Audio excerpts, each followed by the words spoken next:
Manitoba Liquor Marts presents The Great Tastes of Manitoba.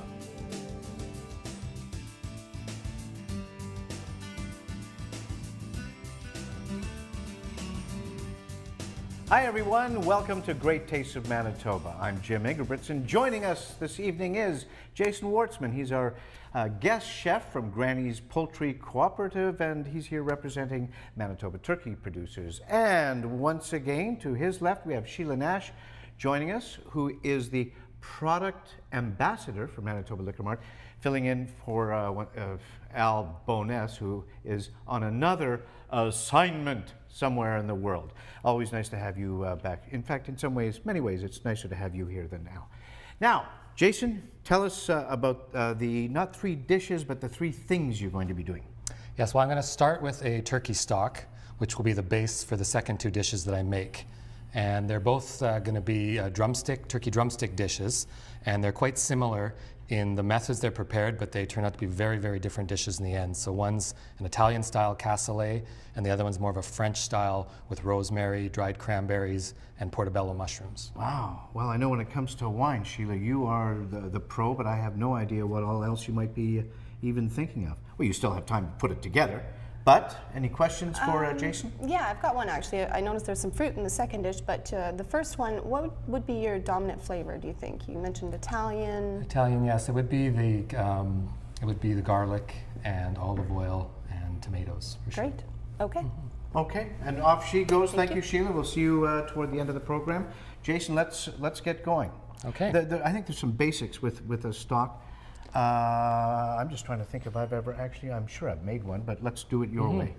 Yeah, well, a stock, the French word for stock is fond, and that's the foundation basically of any soup, sauce, or stewed dish as well. So it's really important for your base to be made with the best ingredients. So we have some fresh carrots here. It's perfect time of year to have all these local products. Everything can be chopped up quite coarsely because it's just going to be simmered for a long time. And then we have some onion and celery as well. And the measurements don't need to be exact here, but I say about 3 to 4 medium carrots here, and they'll just go straight into our stock pot here. And this, I can't believe it, after all these years, I've just learned this word or phrase of the basic 3 ingredients, the initial 3 ingredients for a stock. Carrots, celery, and onions. And onions. It's called a mirepoix, and that's just the basic ingredients.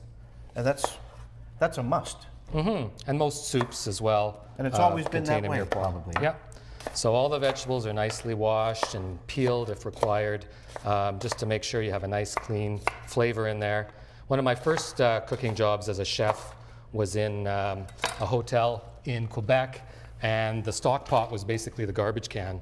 So just for all the trimmings, not for real garbage, but for all the trimmings of the vegetables, leftover pieces of roast and stuff. So whatever went in to the stock pot was different every day. Are so they of still course in business? The do you know? stocks. Oh, I think they are, but I think they do have a different chef now.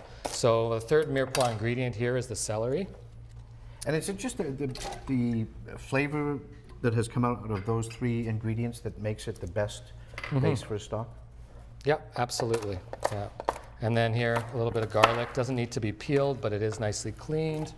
And then a bay leaf as well. A few peppercorns. Put a little bit of fresh parsley here, gives it a nice fresh flavor. A few sprigs of thyme. You mentioned the garlic doesn't even have to be peeled. That's because you're going to strain it later. Yes, that's right. Everything will be strained at the end. And then, of course, last but not least, we have our turkey carcass. I've thrown a few chicken backs in there as well. You can just use whatever bones you might have on hand, whether it be necks, wings. So I've got turkey carcass here and some drumstick bones there. You put the top on, and this is going to cook medium, high? Medium to low simmer. The slower you can simmer it, the better. It stays clear and doesn't get all cloudy.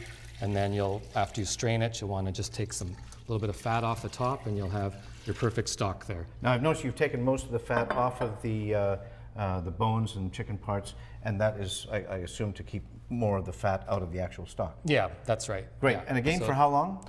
It'll be about an hour or so. That's it? Yeah, so we'll just turn the burner on here. Perfect. We'll let this cook. cook. We'll take a short break and we'll be right back with Jason and the 2 big recipes of the evening. We'll see you right away.